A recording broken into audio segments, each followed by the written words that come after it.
For the Midwest Newsroom, I'm Christopher Husted. A company called VineBrook Homes has bought about 27,000 single-family homes in the Midwest and South since late 2018. These houses are, or soon become, rentals. As VineBrook quickly expands, tenant complaints are stacking up. One city is even suing VineBrook. The Midwest Newsroom's Kavahn Mansouri reports. Carolyn Burton remembers the first time she visited her two-bedroom rental home in North St. Louis County in 2020. It was beautiful. I mean, the basement was freshly painted with a fresh coat of concrete paint. It's like it was so nice till you think, oh man, this is a nice house. This is really together. But problems with the house began almost immediately after she and her former partner moved in. If it rained or if you go to take a shower, anything like that, the water would stand either to go in the toilet and then back up out the toilet on the floor, and then it'd turn around and back up in the tub. And I had never seen it do like that. It was totally weird.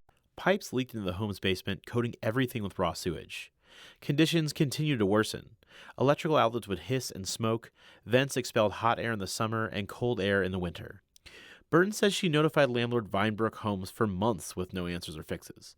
And when workers finally did come, they couldn't fix the problems or were sent for unrequested repairs. The company later evicted Burton after she fell behind on rent.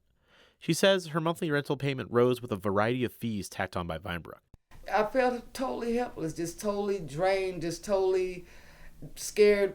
Ohio-based VineBrook Homes is bankrolled by individual investors. The company owns more than 27,000 properties across the country, including in St. Louis, Kansas City, and Omaha. Nearly 4,000 VineBrook single-family homes can be found just within those three cities. Current and former VineBrook tenants in the St. Louis area tell similar stories to Burton's. Indeed, court filings and Better Business Bureau complaints paint a picture of aggressive rent collections, slow maintenance on properties, and threats of eviction. VineBrook declined an interview request, but in a statement to the Midwest Newsroom said it strives to provide single-family homes to meet growing demand from renters, adding its homes are safe and affordable and help, quote, breathe new life into properties and neighborhoods. Elsewhere, accusations from tenants landed VineBrook in court. In early 2023, the city of Cincinnati sued VineBrook, accusing the company of violating the Ohio Landlord-Tenant Act and the city's municipal codes. We've got renters paying too much, subject to eviction in what I would call substandard property. And then what they've done is taken a house off the market for a new homeowner. That's Laura Brunner, the CEO of the Port of Greater Cincinnati's Development Authority. She says VineBrook tenants in Cincinnati complain of the same rent, eviction, and maintenance issues that St. Louis tenants are dealing with. She says an even more frustrating part of VineBrook's business is its trend of buying homes in low-income, non-white neighborhoods. When you're targeting Black and brown neighborhoods, we already have this incredible wealth gap in our country. The very people that really need the opportunity to start to build wealth are being blocked out. The vast majority of properties owned by VineBrook Homes in St. Louis are in North County neighborhoods. The census tracts there are predominantly non-white and have a median household income of about $60,000 or less. Unlike in Cincinnati, VineBrook has yet to run afoul of area leaders.